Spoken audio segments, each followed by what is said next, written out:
Situation 1। दाल में छौंका लगाने के लिए आप प्याज काट रहे हैं और अचानक चाकू हाथ से फिसल जाता है और आपके अंगूठे में चोट लग जाती है। अंगूठे से थोड़ा खून निकल आता है। आप तुरंत अपना फर्स्ट एड बॉक्स उठाते हैं, उससे बैंडेज निकालते हैं और अपने अंगूठे में लगा लेते हैं। सिचुएशन 2।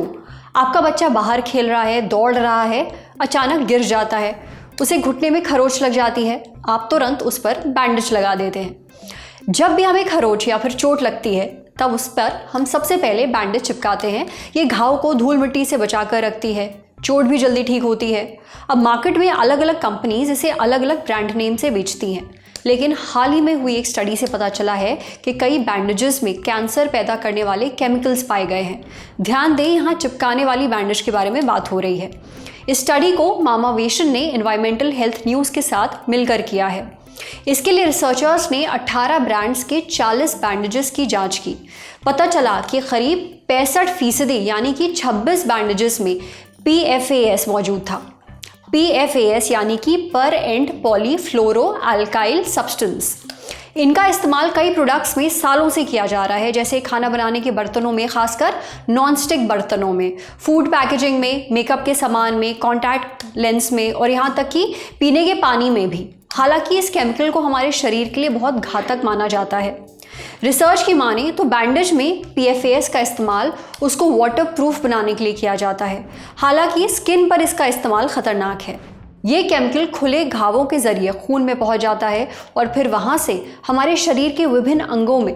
इससे कई बीमारियां हो सकती हैं, जैसे हमारी इम्यूनिटी कमज़ोर हो जाती है, वैक्सीन का असर कम होता है, बच्चों में एलर्जी और अस्थमा का रिस्क बढ़ जाता है, कोलेस्ट्रॉल लेवल बढ़ने लगता है, मोटापा, डायबिटीज़ और किडनी से जुड़ी बीमारियां होने लगती हैं।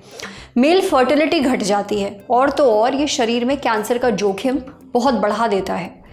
PFAS जल्दी नष्ट नहीं होते, ये सालों तक पर्यावरण और हमारे शरीर में मौजूद रह सकते हैं, लिहाजा इनसे खतरा और भी ज़्यादा है। इसलिए आज के एपिसोड में इसी पर बात करेंगे। डॉक्टर से जानेंगे इस केमिकल के बारे में जिससे कैंसर का खतरा बढ़ता है, साथ ही जानेंगे इससे बचाव के तरीके। सुनिए।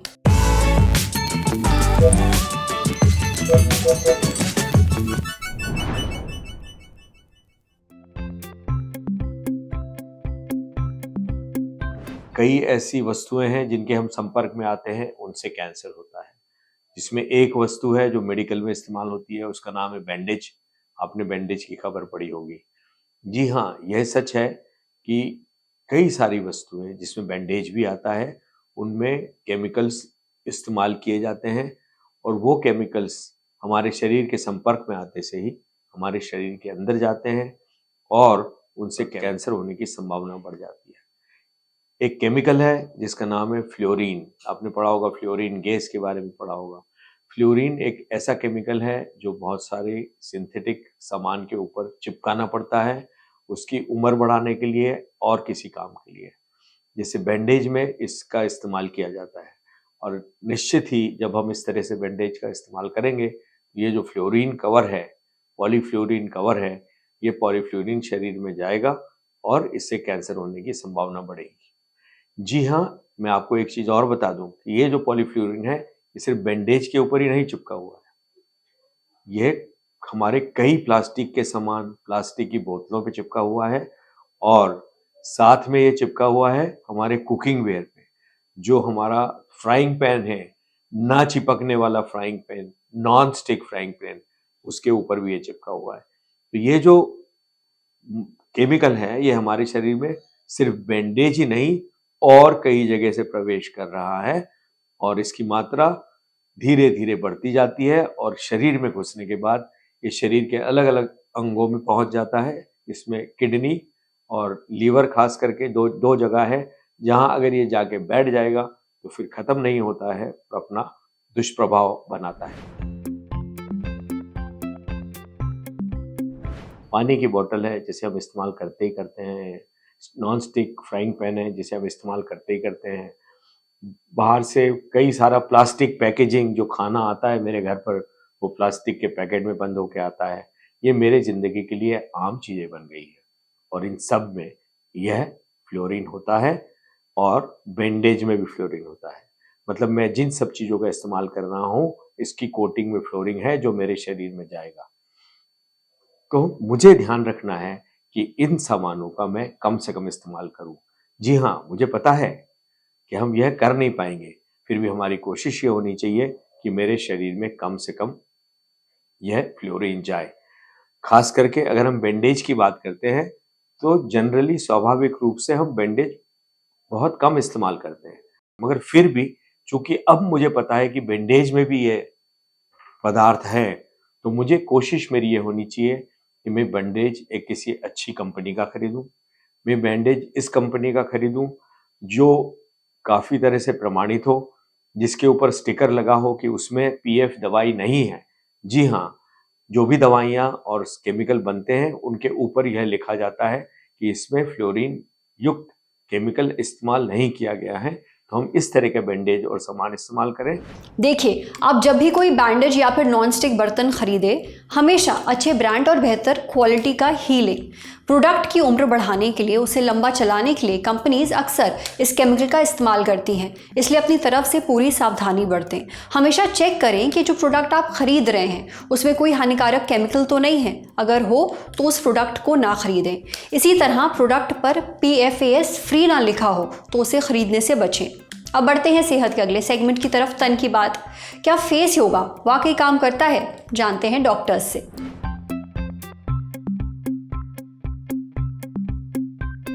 आजकल सोशल मीडिया पर फेस योगा के खूब चर्चे हैं। ये कोई नई चीज़ नहीं है। जैसे योगा आपके शरीर को फिट रखता है, फेस योगा खास तौर पर आपके चेहरे के लिए बना है। ऐसा दावा किया जाता है कि ये चेहरे से चर्बी घटाने, चेहरे की मांसपेशियों का कसाव बनाए रखने और स्किन को हेल्दी रखने में मदद करता है। अब क्या ये वाकई काम करता है? ये जानने के लिए हमने बात की डॉक्टर मनीष जांगड़ा से। डॉक्टर मनीष बताते हैं कि फेस योगा में कुछ एक्सरसाइजेज होती हैं जो हमारे चेहरे और गर्दन की मांसपेशियों को टारगेट करती हैं, उन पर अपना असर दिखाती हैं।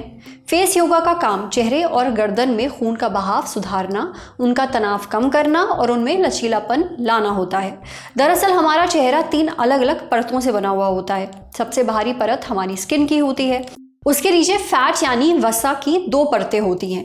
जब फैट की ये परतें आपस में अच्छे से फिट हो जाती हैं तब हमारे चेहरे को एक आकार, एक पूर्णता मिलती है। इन दोनों परतों के नीचे चेहरे की मांसपेशियां होती हैं और ये मांसपेशियां ज़्यादातर काफ़ी छोटी होती हैं। जब हमारी उम्र बढ़ती है तब हमारा चेहरा नीचे की ओर लटकने लगता है। आपने कई लोगों को देखा होगा जिनकी स्किन बहुत ढीली हो जाती है, वो चेहरे से नीचे लटक रही होती है। डॉक्टर मनीष बताते हैं कि ऐसा चेहरे से फैट की परत कम होने की वजह से होता है, जिससे स्किन अंदर की ओर धसी हुई नजर आती है। इसी के साथ हमारी स्किन और चेहरे की हड्डियां भी पतली होने लगती हैं। अब यहाँ काम आता है फेस योगा। फेस योगा चेहरे की अलग अलग मांसपेशियों को टारगेट करता है और कुछ खास फेशियल मूवमेंट के जरिए, यानी अपने हाथों और उंगलियों से मालिश करके इन्हें मजबूत बनाया जाता है। इससे स्किन में कसाव नजर आता है। फेस योगा हमारे चेहरे और गर्दन की मांसपेशियों में कसावट लाता है। खून का प्रवाह यानी कि ब्लड फ्लो भी सुधारता है। इससे स्किन हेल्दी दिखती है। आप अपनी सुविधा के हिसाब से फेस योगा को कहीं भी और कभी भी कर सकते हैं। हालांकि फेस योगा की कौन सी एक्सरसाइज आपके लिए सही रहेगी, इसके लिए किसी फेशियल योगा एक्सपर्ट से आप सलाह ले सकते हैं। एक बात ज़रूर जान लीजिए, फेस योगा असरदार है पर जादू नहीं है। अगर आप चाहते हैं कि 50 की उम्र में आपका चेहरा ठीक वैसे ही दिखे जैसे 30 की उम्र में दिखता था, या स्किन एकदम से टाइट हो जाए, तो फेस योगा ये नहीं कर सकता। पर हाँ, ये स्किन में कुछ हद तक कसाव ज़रूर ला सकता है और स्किन को हेल्दी दिखने में मदद करता है। समझे? अब बारी है सेहत के आखिरी सेगमेंट की, खुराक यानी 86 हेल्थ टिप। कहीं आप भी शुगर फ्री और ऑल नेचुरल के चक्कर में ठगे तो नहीं जा रहे? कोई भी पैक्ड फूड आइटम यानी पैकेट में मिलने वाले खाने का सामान किन किन चीज़ों से बना है, उसमें कितने पोषक तत्व हैं, ये कितने दिनों तक खाया जा सकता है, ये सारी जानकारी उस फूड आइटम के लेबल पर होती है। लेकिन कई बार ये लेबल हमें गुमराह भी करते हैं। भारतीयों के लिए हाल ही में जारी की गई डाइटरी गाइडलाइंस में ICMR और NIN ने ये जानकारी दी है। उनके मुताबिक पैकेट बंद फूड आइटम के लेबल पर कई बार भ्रम फैलाने वाली बातें लिखी होती हैं। मसलन ऑल नेचुरल, यानी उस प्रोडक्ट में सब कुछ नेचुरल है, ना अलग से कोई रंग, ना कोई गंध, ना ही कुछ और मिलाया गया है, वो एकदम प्राकृतिक है। हालांकि कई बार मैन्युफैक्चरर्स यानी उस प्रोडक्ट को बनाने वाले उस फूड आइटम में बहुत कुछ मिलाते हैं स्वाद या रंग को बेहतर बनाने के लिए। खाने का सामान ख़राब ना हो इसलिए केमिकल का भी इस्तेमाल किया जाता है। अब ऐसे में वो चीज़ें ऑल नेचुरल कैसे हुई? ये बस उसे ज़्यादा से ज़्यादा बेचने के लिए मार्केटिंग स्ट्रैटेजी है। यही धोखा खाकर लोग उस खाने की चीज़ को नेचुरल यानी कि हेल्दी समझ लेते हैं और खूब खरीदते हैं। इसलिए अगली बार जब आप किसी चीज़ पर ऑल नेचुरल लिखा देखें तो आंख बंद कर उस पर भरोसा ना करें। उसमें मिलाए गए हर आइटम का नाम ध्यान से पढ़ें। ये डब्बे या फिर पैकेट के पीछे लिखा होता है। शक हो तो प्रोडक्ट ना खरीदें। इसी तरह किसी जूस की बोतल पर अक्सर रियल फ्रूट या फिर फ्रूट जूस लिखा होता है। असली फल का जूस होने का दावा करने वाले इन प्रोडक्ट्स में एक्स्ट्रा चीनी, आर्टिफिशियल स्वीटनर और दूसरी चीज़ें मिली हो सकती हैं। और फल का गूदा सिर्फ 10% हो सकता है। ICMR के अनुसार कई बार प्रोडक्ट पर शुगर फ्री भी लिखा होता है, यानी उस प्रोडक्ट में बिल्कुल भी चीनी नहीं है। हालांकि अक्सर ये दावा गलत होता है। शुगर फ्री फूड में फैट यानी वसा हो सकता है, स्टार्च जैसे रिफाइंड सीरियल्स हो सकते हैं। कई बार फ्रुक्टोज, कॉर्न सिरप और मॉल्टिटॉल के रूप में छिपी हुई शुगर भी हो सकती है। इसलिए डायबिटीज़ के मरीजों को शुगर फ्री खरीदते समय, मतलब जो प्रोडक्ट्स जिन पर शुगर फ्री लिखा हुआ होता है, उन्हें खरीदते समय बहुत ही ध्यान रखना चाहिए। कुकिंग ऑयल जैसे कुछ पैकेज्ड आइटम में नो कोलेस्ट्रॉल या फिर हार्ट फ्रेंडली लिखा हुआ होता है, यानी ये प्रोडक्ट आपके दिल के लिए बिल्कुल सुरक्षित है। हालांकि वास्तव में हर बार ऐसा नहीं होता।